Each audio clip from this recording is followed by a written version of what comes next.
Alright, so this is where I live, up there. And open up the back here.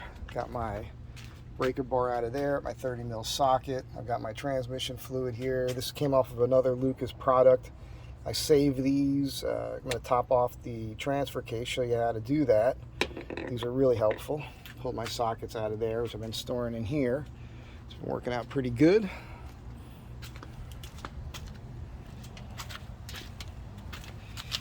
And so I'm going to get underneath here and I'm going to wipe off where the leaking is, and then I'm going to show you, which nut to remove and all that good stuff. So stay tuned. Alright, so not sure what everybody's going to be able to see under here for the moment, but got real lucky, found this piece of cardboard, big piece here. There's a lot of broken glass in my parking space here. I have no idea where that came from. So yeah, just wiping all this down. It's I've mentioned it before in another video. The guys made the comment down at Temecula Transmission. I'm driving down there tomorrow morning, which is why I'm topping off the fluid here. And they were funny about it when I went to them that first time. I was on my way to Arizona. And they're like, yeah, like a teaspoon of this stuff looks like gallons. I guess it's just real thin stuff that just flows. The one thing I like about having a leak is that all the oil coats everything, and you wipe it down, it makes everything look like brand new again. So, like I said, it's not that bad. And hopefully this issue will be solved when I'm done with them tomorrow. Let's get you over here. And I'm going to eyeball what's going on here, see if you guys can see it from there. So hang on a sec. But here are your two. This is your drain plug. This is your filler plug.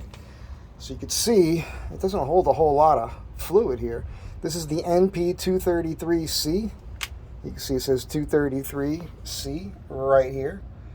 That is the replacement transfer case once you go with a four-wheel drive for your Astro van, when you do the Astro van conversion, right? So let me try to get this out here. Try to get behind the screen here and double check what you guys are looking at. That looks good right there. So I like to use a breaker bar. My preference. Lefty loosey, righty tighty. Okay.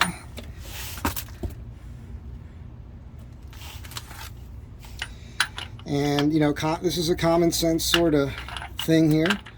As far as the fluid level, you want to stick your finger in and see what you feel. You typically will fill this to the point where it starts falling out, and then you've got enough in there. It's going to be interesting. It's been a couple weeks since I topped this off. I've been doing quite a bit of driving.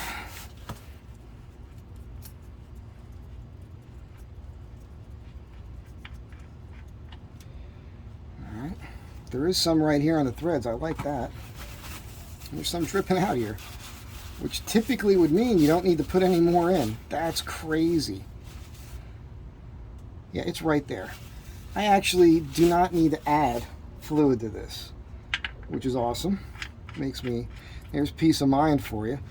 So I don't get to show you, but typically what you would do is you would just take this and you would tip this up and fill it. And I like to put this up because then you have an airspace here and it flows in real easy and you could squeeze it in there. But I can't even show that to you because it actually has enough. And it's crazy, right? Because it was clearly leaking. Right, there was drips there were drips. This whole pan here is coated, right? This whole pan, and this here had drips hanging off of it, and you saw just now that there was still fluid in here. So that's what I'm saying.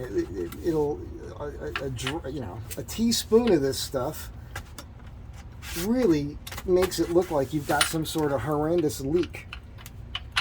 So it's not that bad at all. When I get to Temecula transmission tomorrow morning, what I want to do is I want to tell them, you know, look, here, you know, they know what they're doing. I'm going to tell them how to do anything. It's never a good way to approach anything, but I need to have this yoke replaced because it is slightly out of round. They showed us to that on the machine last time. I need to have the bushing in here and the seal replaced. That should do it. But when I drop it off in the morning, what I'm going to do is I'm going to say, look, there was a lot of talk about the pinion angle coming up on that, coming off that rear end. If you need to shim it to change that pinion angle, do that. That's tight. And this here is not perfect. So we've got a shim there. We've got these stacked wires here. This is not perfect. We need to really remove this and go with a 2-inch spacer either here or here. And last time they placed these things. So when I get there tomorrow, I'm going to mention that to them and say, look, man, if you guys feel like you can do that, you know, if you got some easy way to do a 2-inch shim, let's do that. This way when I drive away from there tomorrow, we're golden. I have a sense that they might want to do that because that's the types of guys that they are. I mean, it's a race shop. I don't think they like letting anybody leave. I don't think they were happy about me leaving like this. It was an interesting thing. It's a family business. The father's one way and the son was trying to be accommodating. But I think the old man was kind of like probably not happy that I left just doing what they did for him. So we're going to make everything right tomorrow. And that's that. But now you know how to check your transfer case fluid and, you know, fill it up again. I think I might pull the doghouse real quick. I don't know if it's my imagination, but there seems like there's like an intermittent rough idle that happens even as I'm driving. Like if I stop at one stop sign, it's fine. I stop at the next light, something rough. And when I jacked up the engine to put the engine mount brackets in that lifted my engine and trans 2 inches, well, the engine, one of the tops of the clips, that's one of the spark plug wire organizer clips, fell. So I must have pushed those wires up into something, and I think maybe I just knocked something a little loose. And I haven't had the energy to do that. So I'm going to try to do it right now, just for peace of mind for the drive tomorrow. That's it for now. Quick, short video. And again, this is the NP233. So if you still have your all-wheel drive unit, I can't tell you that the 30 mil socket is right for you. But I know for a fact it works on mine. Be good to one another. Have a great day.